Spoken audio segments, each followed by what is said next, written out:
Olá, Rio Avistas, mais uma vez aqui no canal Verdes Anos, Rio A Pod, hoje com o Renato Souza, tudo bem?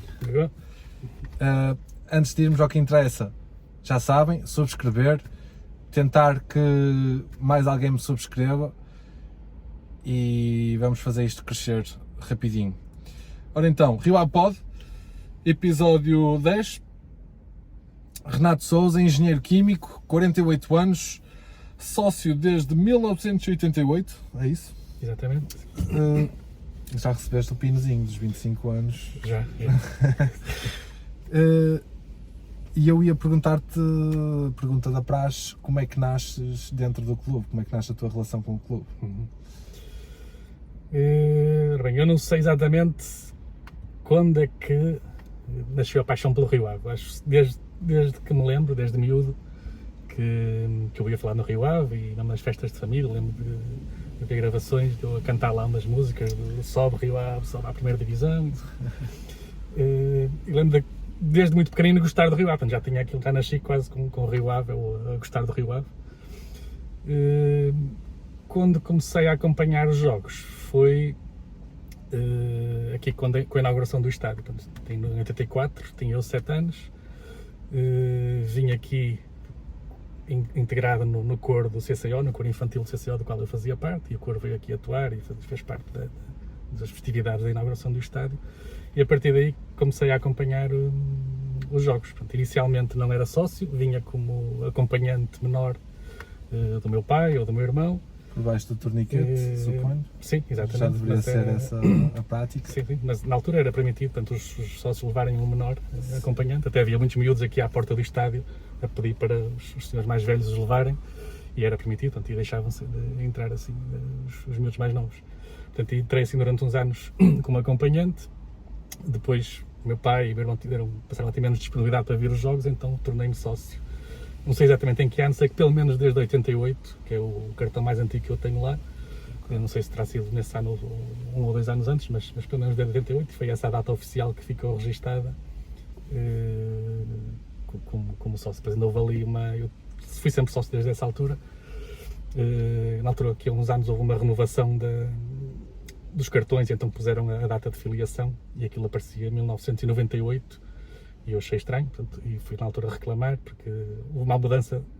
Houve um período em que fui sócio estudante e eles disseram: mas vai perder o número de sócio. Ok, não há problema, mas tinha que pagar mais barato, portanto, na altura, cotas mais baratas, e fiquei como sócio estudante, mas não me disseram que ia perder a antiguidade. Portanto, uma coisa é perder o número de sócio, ok, porque tinham numerações diferentes, sócio estudante e os sócios das outras categorias. Mas depois reclamei e consegui reaver esses anos de antiguidade, porque nunca deixei de ser sócio desde pelo menos 88. Mas então já foste incentivado desde miúdo pelo teu pai e teu irmão, aparentemente. Sim, já éramos lá todos Rio Avistas e gostávamos de acompanhar os jogos, tanto em casa como fora. Lembro perfeitamente de irmos em várias famílias aqui de Vila de Conde, amigos dos meus pais, que íamos passar os domingos fora, ver o Rio Ave, onde quer que fosse. Na altura era a segunda divisão, Zona Norte, e aquilo era tudo aqui perto, né? Tudo a cerca de 1 hora de distância conseguia chegar a qualquer estádio ali da segunda divisão, Zona Norte. Lembro perfeitamente de irmos, depois os homens iam ver a bola, as mulheres ficavam no carro a fazer crochê ou ouvir o relato, e fazíamos sempre umas almoçaradas, assim, umas tainadas, portanto, e sempre tive essa ligação ao Rio Ave e ver os jogos em casa e fora. E eu, por acaso, ainda há pouco tive a penúltima conversa de Rio A Pod, o Daniel, e ele fala e reflete um bocadinho sobre se a primeira divisão deveria ser ou não dividida por zonas também. Ele defende isso para a primeira divisão, se calhar mesmo por isso, para facilitar a que as pessoas viajem entre distritos e possam assistir aos jogos. Sempre gostaste de escrever, não? Ou não tens gosto especial pela escrita? Não tenho gosto especial pela escrita, nem me acho que seja um grande escritor. E como é que surges dentro do blog Rio Avista? Isso surgiu na altura, porque eu sou colega, ou fui colega da escola primária com o João Borges, que era um dos que escreve no blog Rio Avistas, com o Sérgio Oliveira. Eu andei com o João Borges na escola primária.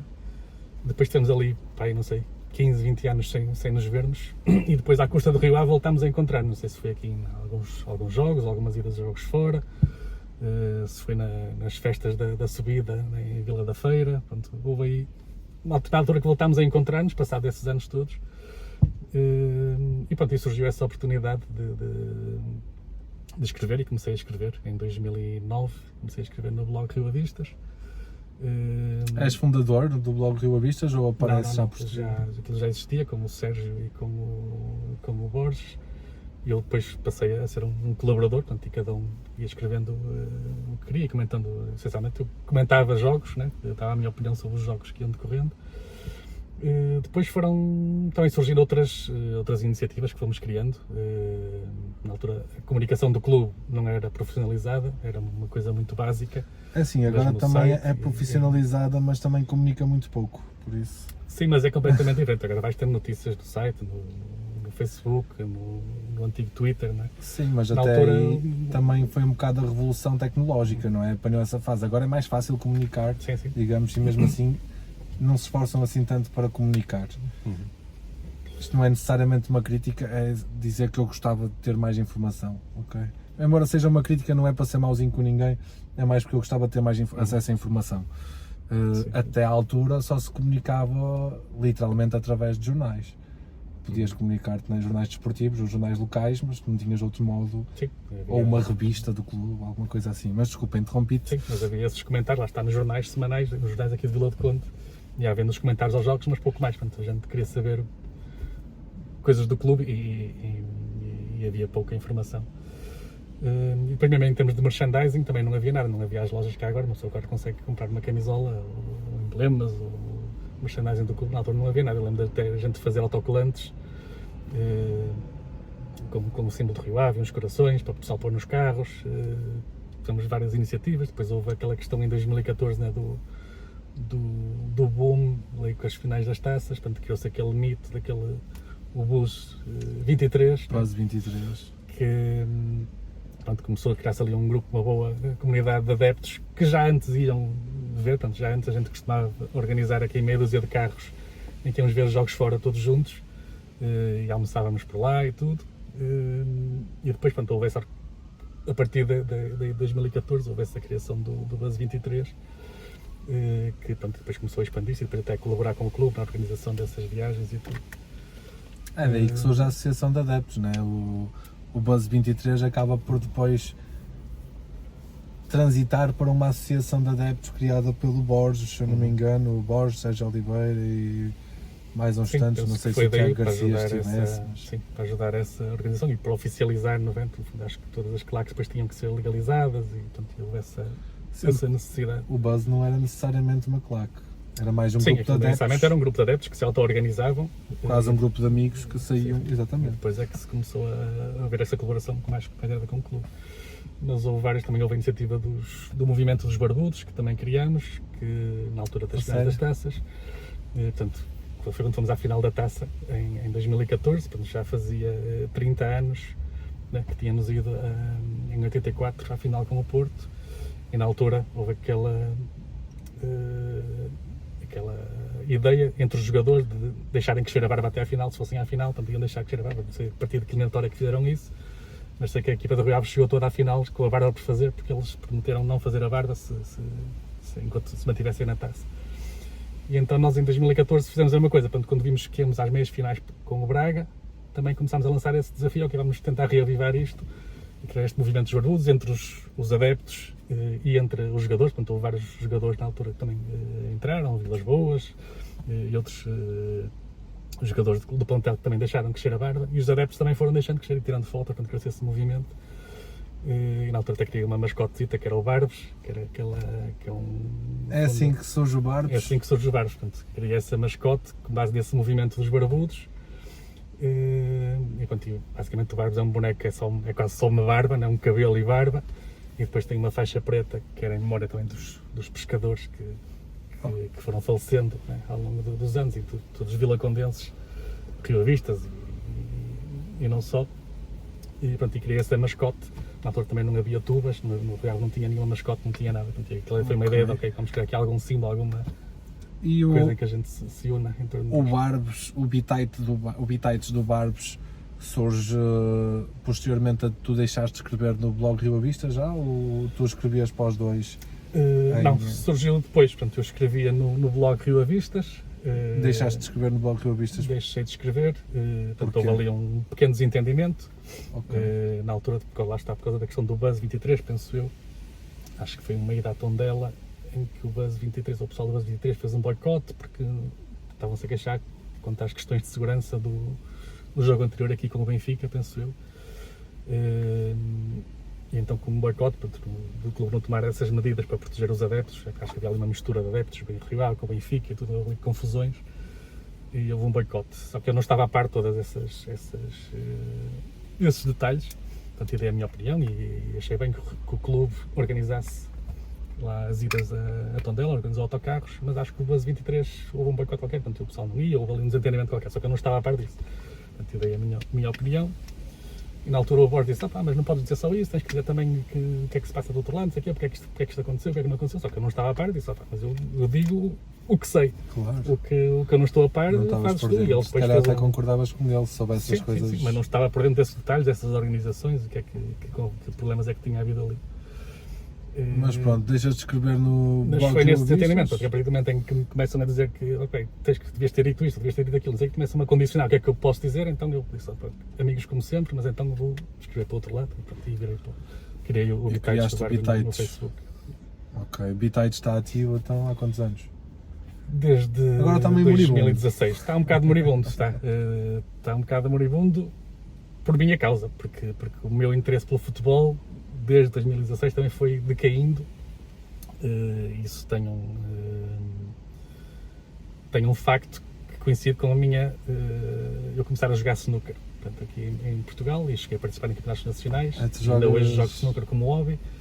É o snooker inglês, portanto, aquele que dá na Eurosport, com aquelas 15 bolas vermelhas, não é o pool que se joga nos cafés.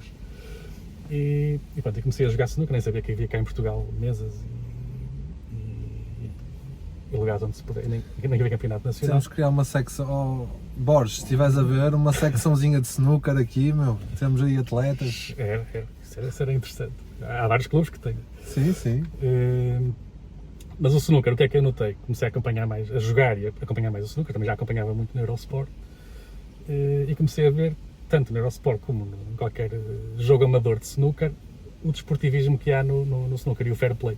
Portanto, tipo, a regra no snooker é tu não queres ganhar sem ser a cumprir as regras e nem queres contornar as regras, e, portanto, há um fair play enorme. Se um jogador faz uma falta, portanto, toca numa bola que o árbitro não viu, o próprio jogador diz que fez falta e dá pontos ao adversário e o jogo segue na mesma, seja no jogo amador, seja na final do Campeonato do Mundo.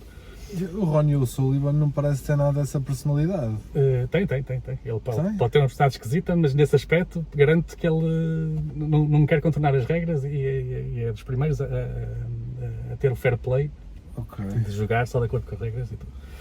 E eu depois, quando comecei a ver esse comportamento, digamos assim, nos atletas de snooker, cada vez nos fez e continua a fazer mais confusão os atletas do futebol fazerem precisamente o contrário, que é tentar contornar as regras em tudo quanto é lance, né? Desde uma pessoa dar levar um toque no peito e queixar-se da cara a ver se está o amarelo ou o vermelho ao adversário, Já vem de cima. quer uma vez de cima não pode vir porque depois todos se queixam que são prejudicados e que houve um penalti mal assinalado, que o gol surgiu de um canto que não era canto, não sei o quê, mas os próprios jogadores são os primeiros a fazer isso, não é? Quando a bola, estão ali a disputar uma bola junto à linha lateral ou junto à linha de fundo, a bola bate neles e sai, são eles os primeiros a levantar a mão, não, a bola é minha, não é nada. Tem que ser os primeiros a lutar pela verdade esportiva, tem que partir dos jogadores.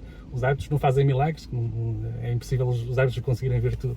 É assim, mas... Isso é uma questão de mentalidade, quer dos jogadores, quer dos adeptos, quer dos dirigentes no futebol, principalmente no português, que é o que nos diz mais respeito. Mas falando aqui de um caso específico, por exemplo, vou dar um exemplo que, quanto a mim, nós fomos beneficiados. Okay?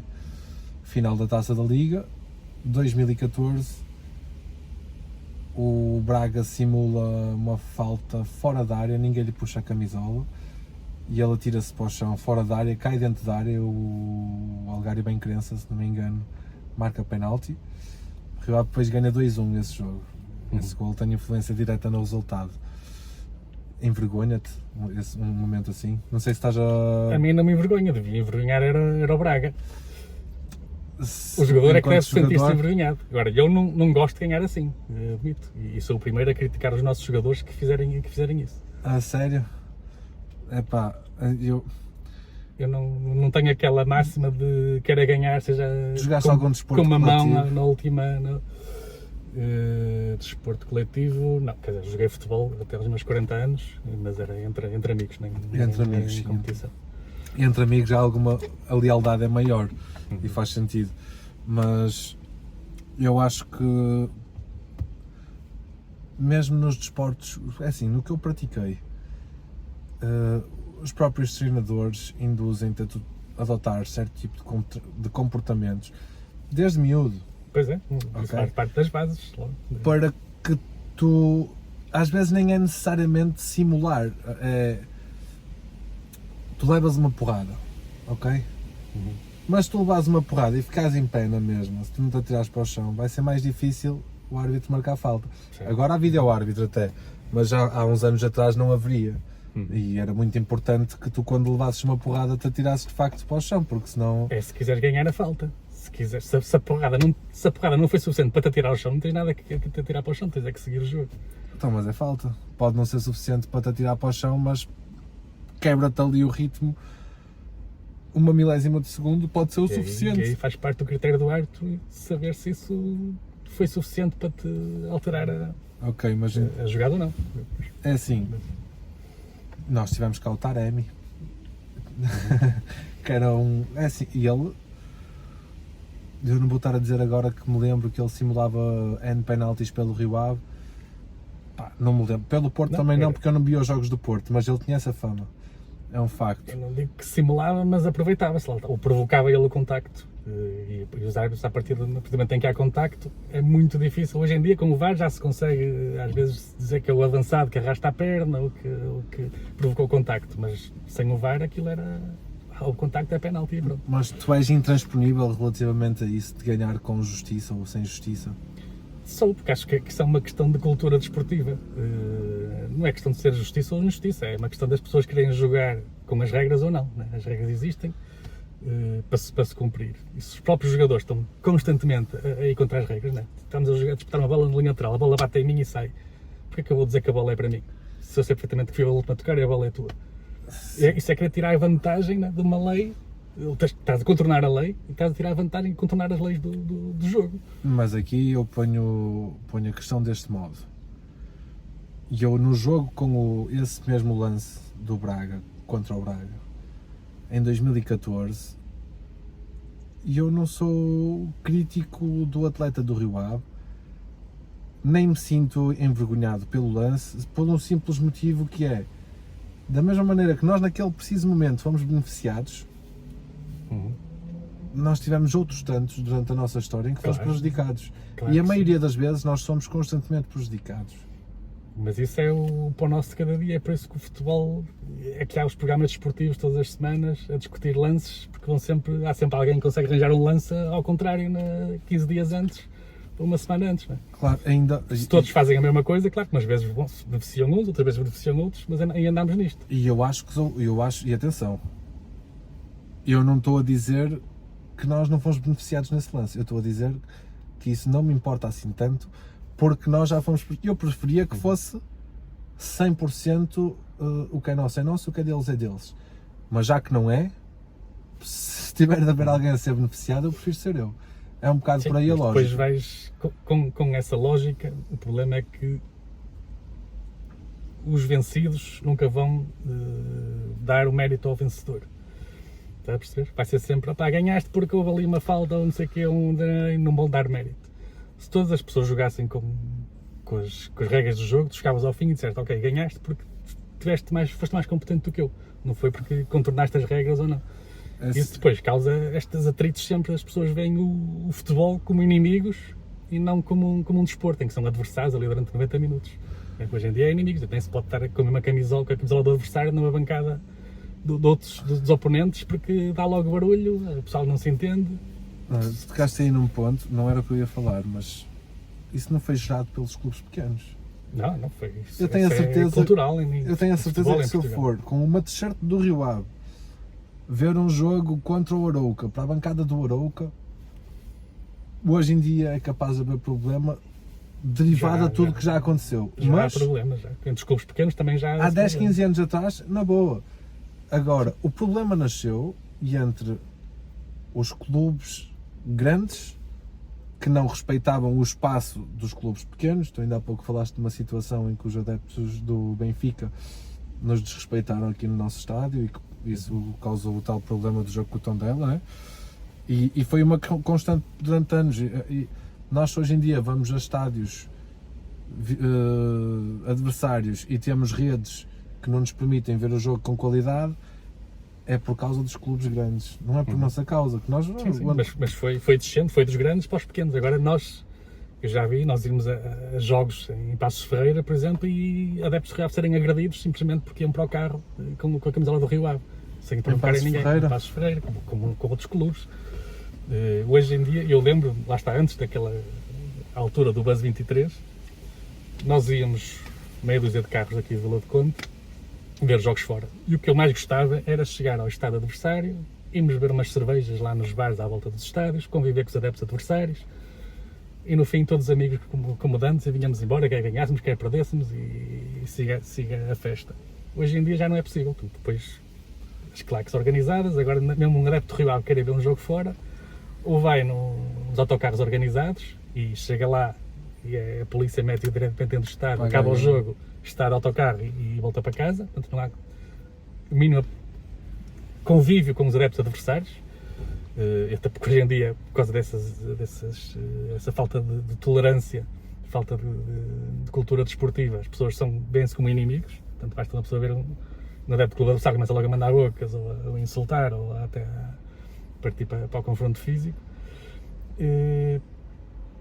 Isso agora já não é possível. Portanto, esse convívio, que era uma das coisas que eu gostava, também fui perdendo esse gosto, e mesmo em casa. Portanto, eu gostava de, quando vinha aqui jogar a um clube qualquer, a Académica, por exemplo, a Académica vinha sempre meses de carros antes, estavam a convidar, se tivesse amigos do clube adversário, gostava de convidar e vemos o jogo juntos. Eu antes até ia mais para a bancada nascente, se fosse preciso, e para ir ver o jogo junto de amigos do clube adversário. Hoje em dia já é impossível fazer isso. E mesmo esta questão dos estados, agora ter os setores separados para as claques. Portanto, eu também deixei de fui ver alguns jogos aos estádios dos grandes. Praticamente em que depois começam a pôr as redes, eu não me dou a pagar para ir ver um futebol aos quadradinhos sem condições nenhumas de visibilidade. É verdade, mas é assim, isso dos adeptos estarem separados protege-nos a nós, clubes pequenos, ou ditos pequenos. Mas isso vem tudo da tal falta de cultura desportiva. Que não é nossa. Uma pessoa, não é nossa, mas no futebol e em Portugal existe muito. Não é? Se fores a Inglaterra, os adeptos adversários até têm normalmente as melhores secções para ver, não estão lá em cima num cantinho desprezados. Também vamos ter calma, porque não vamos fazer do bem, país que reinventou o hooliganismo exemplo. Sim, mas eles levaram muito. Eles tiveram esse hooliganismo nos anos 80 e depois aprenderam. E continuam a ter, mas já não é nada do que se passava na altura. Agora é mais controlado, é mais difícil, mas existe na mesma. Mas mesmo, por exemplo, uma diferença grande entre a cultura desportiva dos adeptos ingleses e dos adeptos portugueses, por exemplo, é que parte das simulações, não é? Tu aqui em Portugal, o jogador sacou a falta, não sei o quê, até bates palmas, ganhaste um penalti que não foi. Agora com o VAR é mais difícil. Mas em Inglaterra, quer o Cristiano Ronaldo, quer agora o Bruno Fernandes, quando vão para lá, começam a simular faltas, são os próprios adeptos os primeiros a assobiá-los e a dizer não queremos nada disto aqui.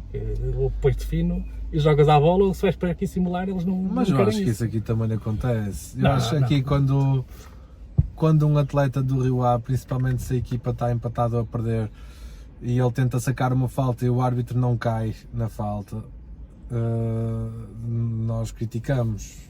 E também somos capazes de dar uns apupos, embora seja diferente. Não se vê muito isso. Mas pronto. Fizeste parte do Conselho Fiscal, 2020 a 2023. Como é que surge o convite e quais é que são... Qual era a tua... Tinhas algum título dentro do Conselho Fiscal? Tipo, estava como oficial de... Como vogal, como segundo vogal do Conselho Fiscal. Ok. Quais eram as tuas funções enquanto vogal? Portanto, aquilo basicamente. Como é que surgiu antes disso? Ok, Portanto, desculpa. o convite surgiu pelo. Desculpa, se quiseres beber água. Obrigado. O convite surgiu pelo, na altura, presidente, o António Silva Campos.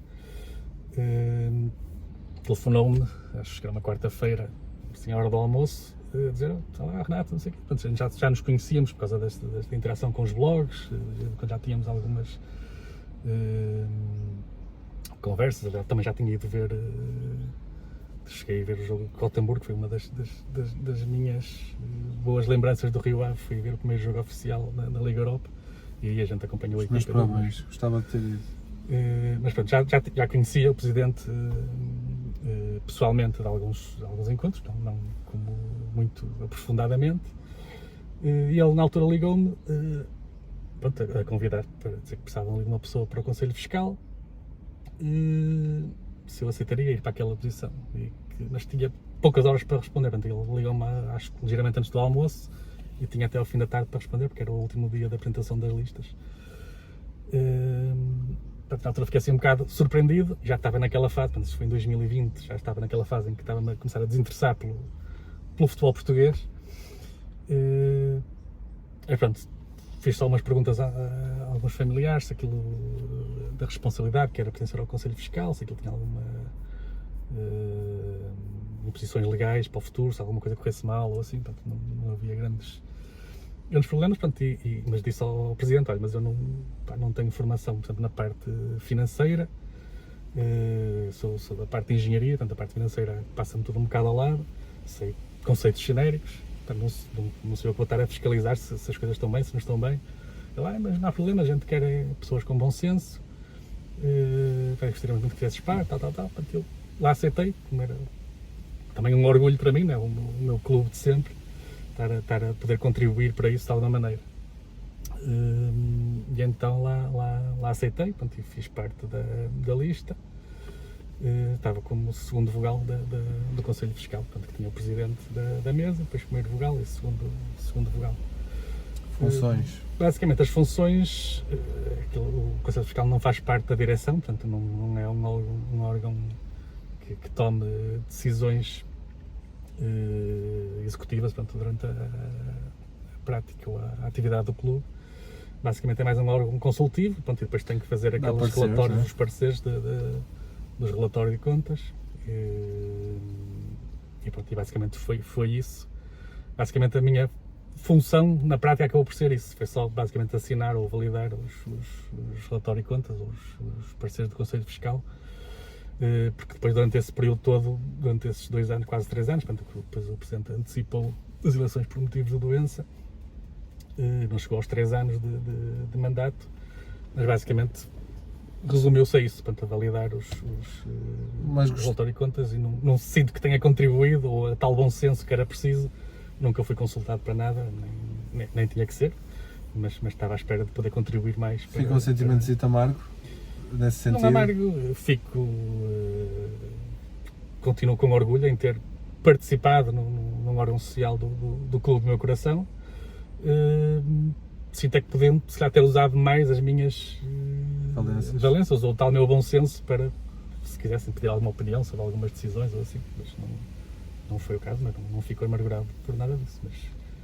E depois o Conselho Fiscal mudou todo para a lista seguinte? Não, acho que se manteve, só mudou uma posição, portanto eu saí e depois foi substituído, já não sei por quem, agora não sei quem é que está lá, mas acho que as outras 2 pessoas se mantiveram, portanto o Presidente e o primeiro vogal acho que se mantém. E saíste por causa disso, não seres necessariamente consultado, de ser uma coisa ali quase para... Desculpa uma expressão, tapa-buracos. Sim, não sei se é o termo. Sim, na altura não, portanto, quando foi o término, portanto, quando o Presidente antecipou as eleições, o final do mandato por causa do motivo de doença, portanto, isso convocaram novas eleições. Eu não estava a pensar continuar, portanto, se fosse ali no Conselho Fiscal a fazer aquilo que estava a fazer, não fazia sentido para mim. Surgiu ainda assim um convite da atual Presidente, a doutora Alexandrina, se eu queria pertencer à direção, portanto, ir lá numa posição mais de ligação aos adeptos.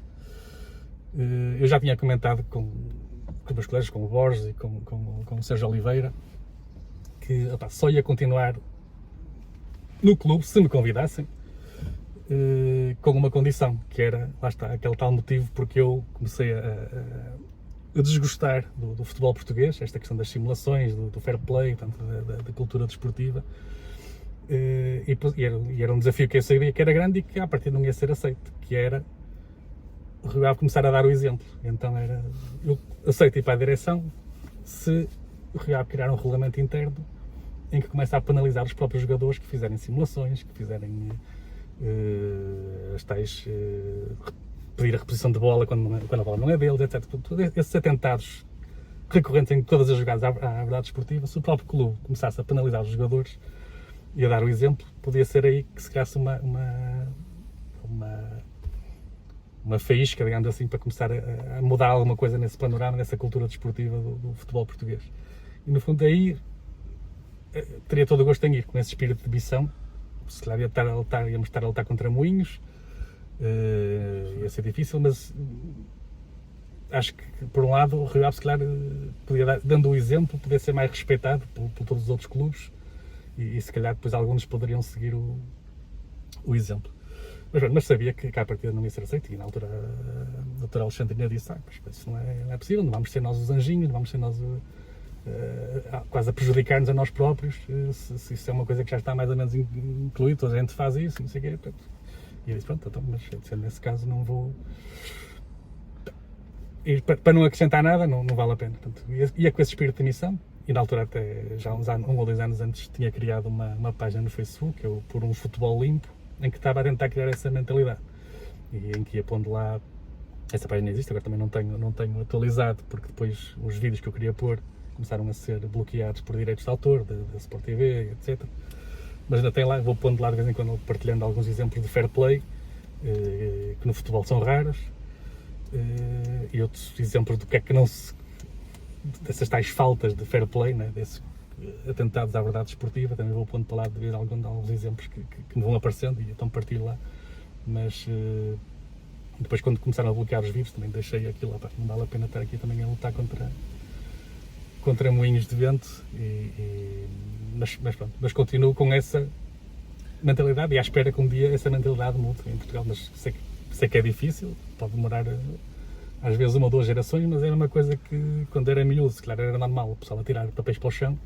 Hoje em dia o pessoal já torce o nariz, não tirar para o chão, vamos pôr no caixote de lixo, ou reciclagem, etc. Há coisas que são culturais e que demoram a mudar. Papel até é orgânico, nem será o pior. Sim, mas em geral, portanto, as beatas dos cigarros, etc. Portanto, há coisas que são culturais e que são difíceis de mudar, mas tem que se começar por algum lado, e alguém tem que começar a dar os primeiros passos, se achamos que é esse o caminho. Tu és mesmo intransponível relativamente à lealdade ao adversário. Nessa parte sou, e às vezes estou a ver jogos de futebol e às vezes basta haver uma simulação mais grosseira que mudo logo de canal, porque não consigo... Choca-me esses atentados, os próprios jogadores, né, que depois se vão queixar que houve um penalti mal marcado, ou que o golo surgiu de um canto mas não era canto, mas no lance anterior estavam eles a reclamar um lançamento lateral ou um canto, um pontapé de baliza que não era para eles. Né? Isso é uma hipocrisia, mas pronto, é a cultura em que se vive. Ainda acompanhas o Rio Ave? Acompanho sempre que posso, portanto, só que quando era miúdo e adolescente ia ver jogos e alterava a minha vida familiar se fosse preciso para ir ver os jogos. Eu cheguei a ver jogos com febre, com 38 ou 39 de febre, mas não podia falhar, até porque na altura também os jogos não davam televisão, né? Uma pessoa ou ia ao estádio ou não via. E muitas vezes nem no domingo desportivo dava o resumo, só dava alguns das segundas divisões. E então procurava ver sempre e não alterava a minha vida. Hoje em dia é ao contrário. Hoje em dia vejo os jogos se não tiver mais nada que fazer ou se não tiver que alterar a minha vida. Portanto, se já tiver alguma coisa marcada, não vou alterar isso para ir ver um jogo de futebol. Perdeste um bocadinho a doença? Sim, quando estive no Conselho Fiscal, portanto, consegui reavivar ali um bocado essa chama, porque no fundo era lutar pelo Clube do Coração. E pronto, e também foi bom, na altura, apesar dos jogos serem transmitidos, portanto, depois apanhou ali um bocado a pandemia, que não se podia ir ao estádio, mas nós ainda conseguíamos ir ver os jogos ali afastados nas cadeiras na tribuna, com as máscaras, ainda se conseguia ver ali alguns jogos ao vivo. Isso também foi interessante. E, pronto, e aí fui ver sempre os jogos em casa, enquanto estive no Conselho Fiscal, fui ver os jogos todos.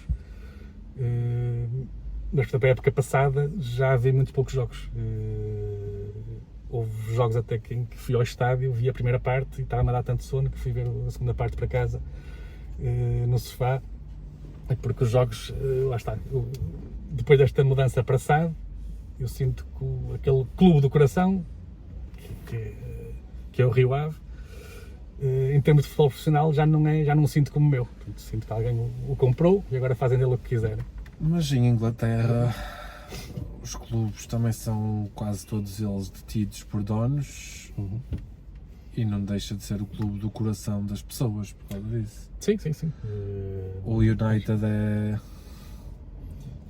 Eu vou continuar a acompanhar sempre que puder, principalmente se os espetáculos desportivos forem interessantes. Porque perdi um bocado essa ligação, desse amor, né? Sinto que aquilo já não é nosso.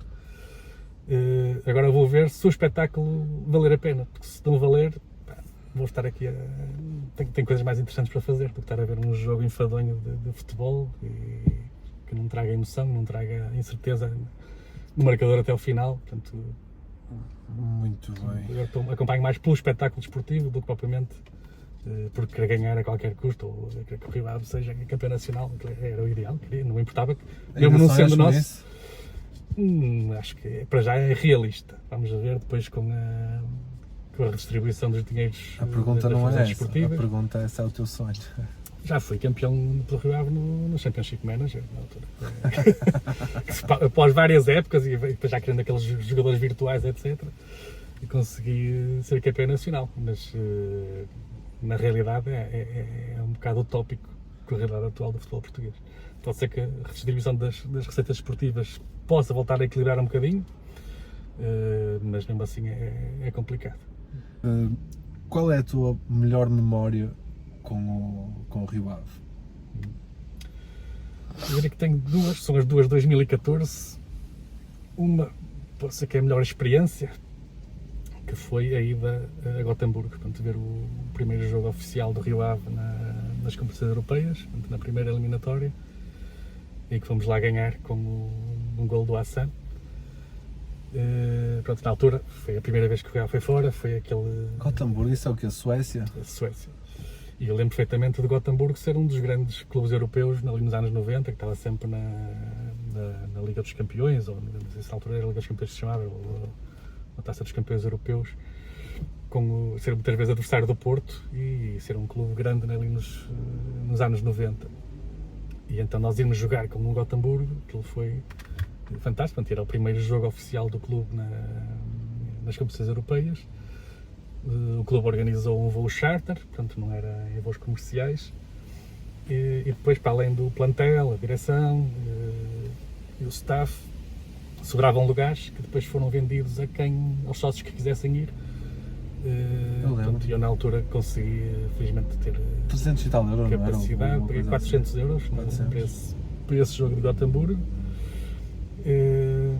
E foi uma experiência fantástica, porque primeiro foi fazer a viagem com o plantel, a primeira experiência, quer para nós adeptos, quer para os dirigentes, quer para uma parte dos jogadores, era a primeira vez que iam participar num jogo europeu. Depois, como éramos poucos adeptos, não sei quantos é que foram no total, nós fomos incluídos na comitiva, portanto acho que o clube adversário tinha direito ou fornecia 50 convites. Portanto, nós fomos junto para a tribuna central do estádio, temos direito a catering ao intervalo do jogo, comemos e bebemos e assistimos a uma vitória do Rio Ave, portanto não podia ter corrido melhor. Depois ainda consegui participar também, assistir às conferências de imprensa, portanto, em loco, portanto, quer na antevisão ao jogo, quer no pós-jogo, portanto, que a gente também estava, portanto, junto com no voo charter também foram jornalistas, portanto, a imprensa também foi nesse voo, portanto, foi um belo convívio entre a equipa, né? Temos ali os jogadores próximos de nós, podemos falar com eles, a direção do clube, o staff e a comunicação social. Portanto, foi uma experiência Excelente que acho que não vou experiência. esquecer. Portanto, foi o primeiro jogo oficial do Rio Ave nas competições europeias.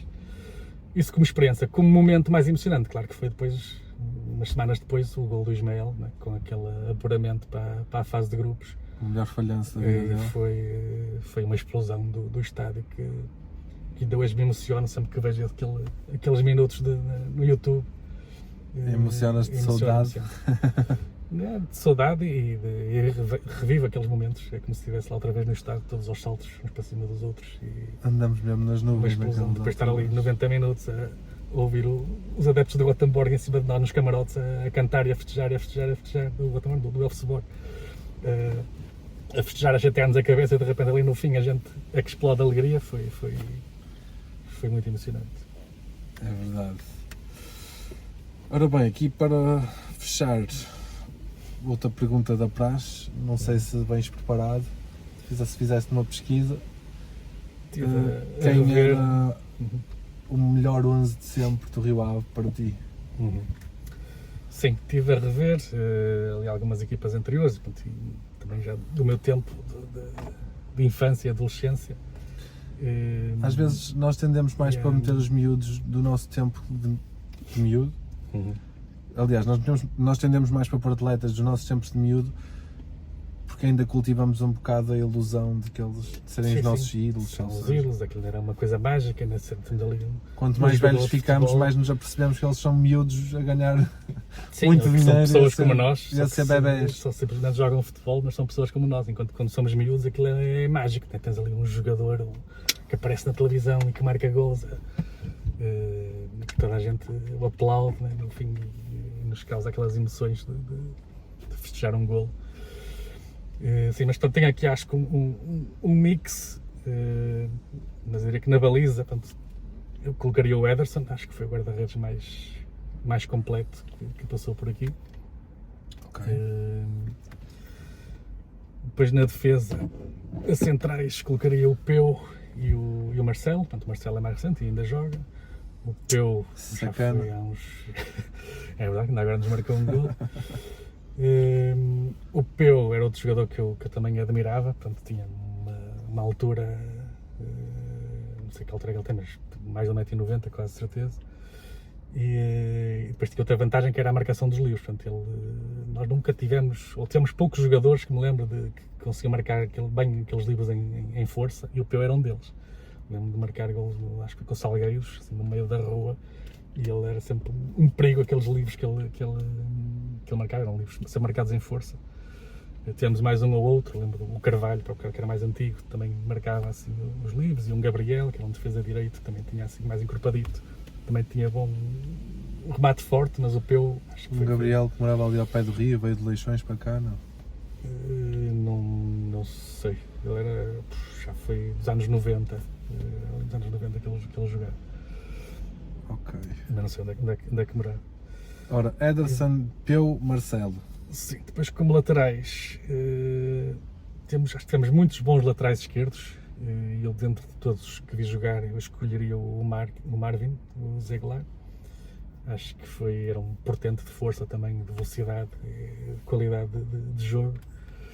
É verdade, no outro dia estava a comentar com um amigo meu que ainda ninguém tinha falado nele. O Marvin, eu também gostava muito do Marvin. Ele foi dos que mais gostei, tivemos outros, né? Edimars, o Coentrão, Miguelitos, etc. Muitos jogadores. O Entrão aqui não era lateral. Ou pode ter sido Ele depois nesta fase acho que não final. chegou a jogar na parte final, mas chegou a jogar. Mas assim, acho que o Marvin, e a maior parte dos laterais que me lembro eram todos laterais esquerdos. Laterais direitos, mas até se calhar até colocaria um lateral esquerdo a jogar à direita. Mas por respeito ao Costinha, que foi também um grande jogador e um grande lateral direito, e gostei da sua performance aqui no Rio Ave e a evolução que teve. Lá no início ainda era um bocado fresco, mas depois quando saiu daqui estava um jogador bastante maduro e acho que no pico da sua forma. E acho que apanhou o Costinha então a lateral direito. Muito bom jogador, Costinha. Tem pena de não ter dado salto para um grande, infelizmente.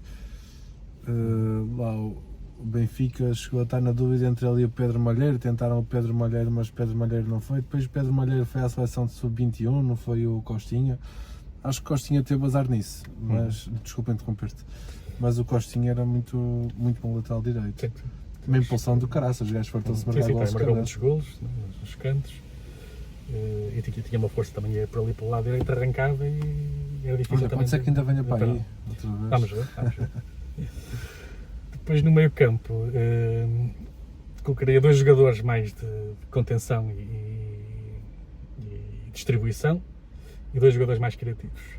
Portanto, contenção e distribuição, o nosso Niquinha, portanto, acho que foi um dos melhores médios que tivemos ali e mais consistente em termos de qualidade exibicional ao longo de toda a carreira. Okay. Era raro ver o Niquinha jogar mal. Em termos de qualidade, ele teve cá há pouco tempo, acho que foi só uma época, emprestado. Colocaria o Petrovic, que teve emprestado pelo Sporting, penso eu. Sim.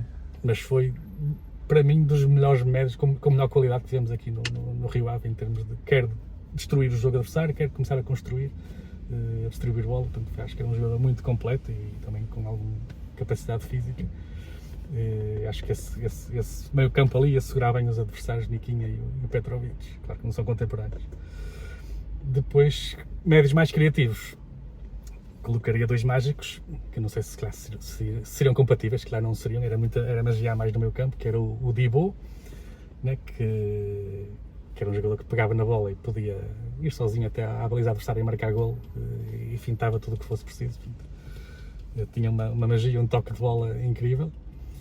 E o Ricardo Nascimento, que também foi ali um 10, não tinha grande capacidade física, quando veio para cá já estava na parte final da carreira, mas tinha um toque de bola, também era mágico, muito suplesse a distribuir e qualidade de jogo, de qualidade de passe. O Ricardo Nascimento parece-me que passou ao lado de uma carreira que poderia ter sido melhor um bocadinho, julgo.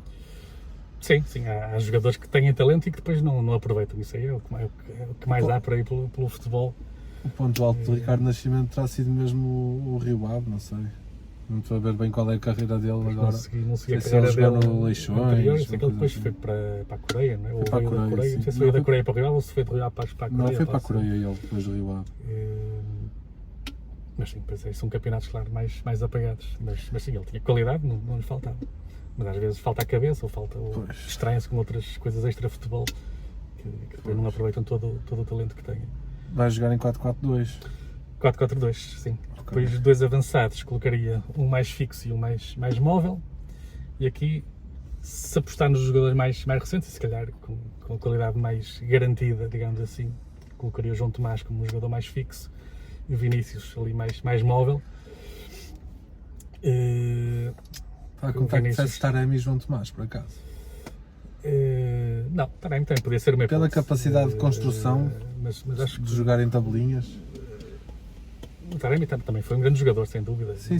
Eu não estou a contestar a tua opção. Acho que o João Tomás era um excelente finalizador, foi dos melhores que vimos aí. E o Vinícius, para mim, foi dos avançados mais completos que passou aqui também. Portanto, ele tinha capacidade de finalização, como tinha capacidade de pegar a bola atrás e chegar lá à frente e rematar de longe, rematar de perto, de cabeça. Portanto, era um jogador muito completo. Era um tanque, não. Ele tinha uma capacidade física. Pegava na bola, era um bocado lento a arrancar, mas quando embalava, o gajo tinha uma velocidade de ponta de caraças. Fazia-me lembrar o Ronaldo, não o Cristiano Ronaldo, nem o Ronaldinho, o outro Ronaldo brasileiro, o Fenómeno. Acho que em termos de jogador era semelhante, claro que o Vinícius não tem tanta técnica que tinha o Ronaldo, mas em termos de capacidade física, de velocidade de arranque e de finalização, acho que era outro um podia aparecer aí, esse Vinícius não era mau. Quando vendêssemos o Cleiton, ele está com 30, acho eu, o Vinícius.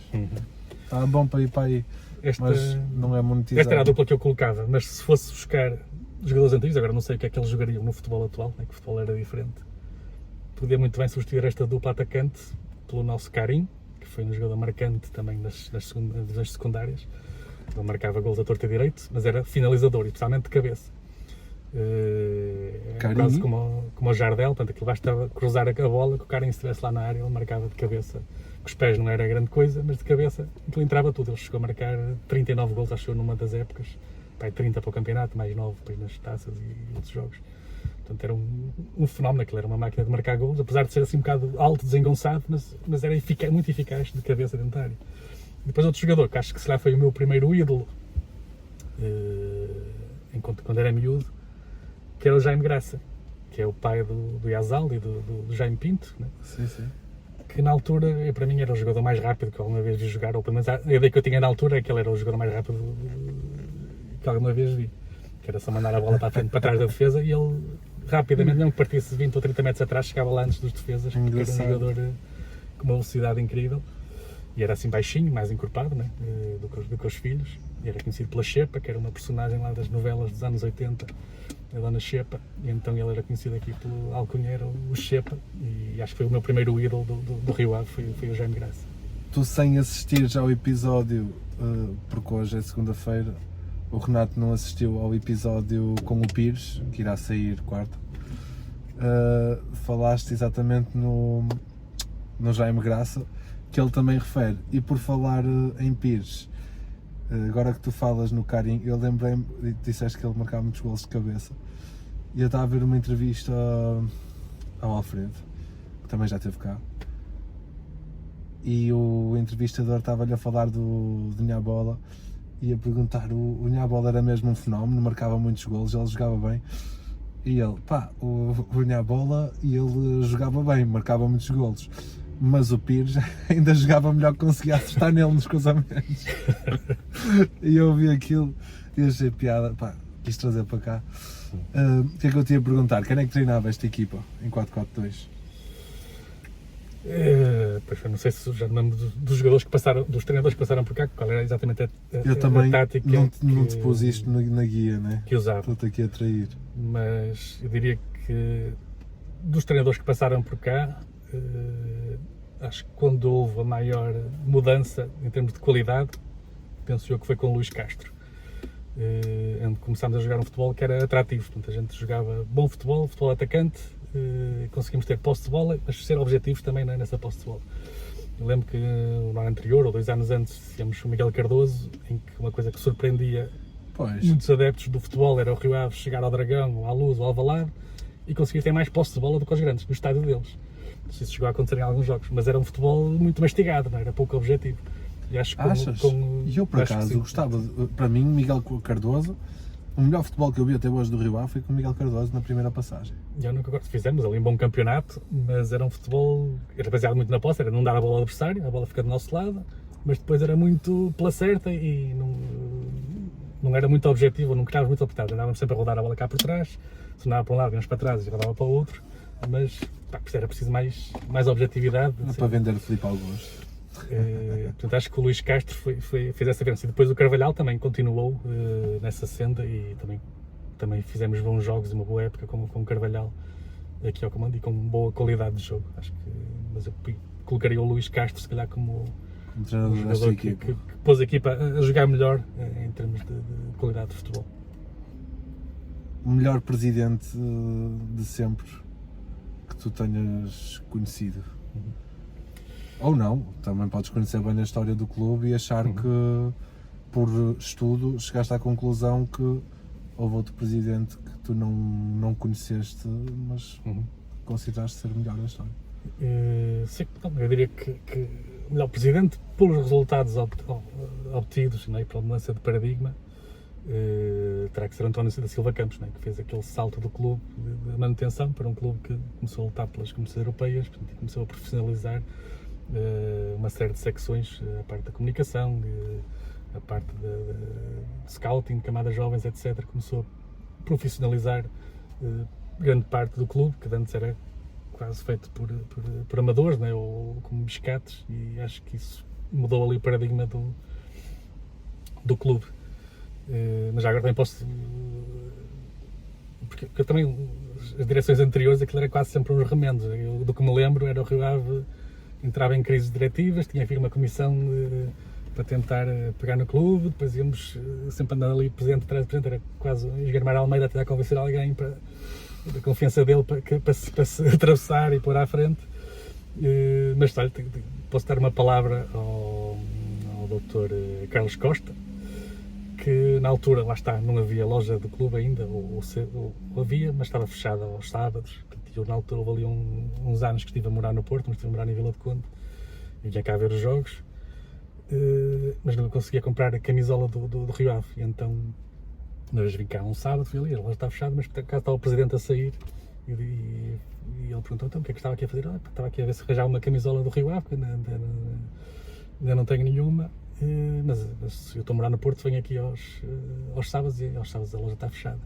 Ele, diga-me qual é o seu número, não sei o quê, vai dar. Paguei a camisola, depois enviaram-me pelo correio e consegui obter assim uma camisola à custa do presidente ter anotado ali rapidamente o meu pedido e ter-me feito esse favor de me arranjar a minha primeira camisola, camisola oficial. Que ele tem fotos quando era miúdo, que tinha uma camisola do Rio Ave, mas era uma camisola de lã, que deve ter sido a minha mãe que arranjou uma camisola às ricas verde e brancas de lã e depois arranjou um emblema e bordou um emblema por cima. E lembro-me mas era uma camisola de lã, que nem dava para praticar desporto com aquilo, que uma pessoa abafava com aquele tecido. Mais ou menos. Opa, eu lembro-me de ir lá acima, ali onde era a antiga secretaria, se eu não me engano. Eu lembro-me quando era puto de ir ali à sede, que é na Praça da República, de ir lá com o meu pai, meter as cotas em dia, de subir até lá acima, ter um balcão e o meu pai pôr lá as cotas em dias, mas não me lembro muito bem se aquilo funcionava como bar ou como secretaria. E lembro-me depois de vir aqui, ali ao lado da lavandaria, que ele tinha umas escadinhas, subias até lá acima à secretaria, e na secretaria tu tiravas cotas e tinha lá um manequim com um equipamento de vestir e tu podias comprar lá as coisas do clube. Acho que deve ser a primeira espécie de bocado disse loja, mas se calhar era a secretaria, na altura ainda não havia loja. Deve ser isso lá em cima, né? Deve ser a secretaria do clube que estava fechada ao sábado. É assim. Renato, muito obrigado pela tua presença. Pelo convite. Um grande Rio à vista. Espero que ressuscites o Bitites do Barbos e que o futebol volte a trazer-te alegria.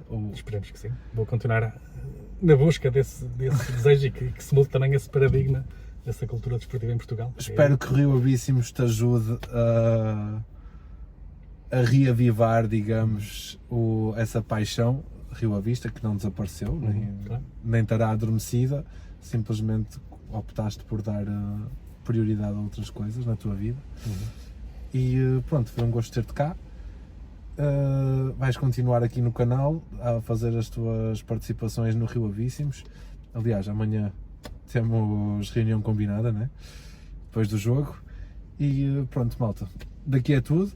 Foi mais um Rio Ave Pod, desta vez com o Renato Souza, o criador de Bitites do Barbos e também ex-escritor do blog Rio Avistas. Mais uma vez queria-vos pedir encarecidamente que me subscrevessem o canal e daqui é tudo. Esperemos que amanhã tragamos uma vitória. Espero que sim. Não vai ser fácil. As perspectivas não são as melhores, mas esperemos que sim. Vamos lá ver. É assim, malta. Rio Ave sempre. Este foi o Rio Ave Pod. Obrigado.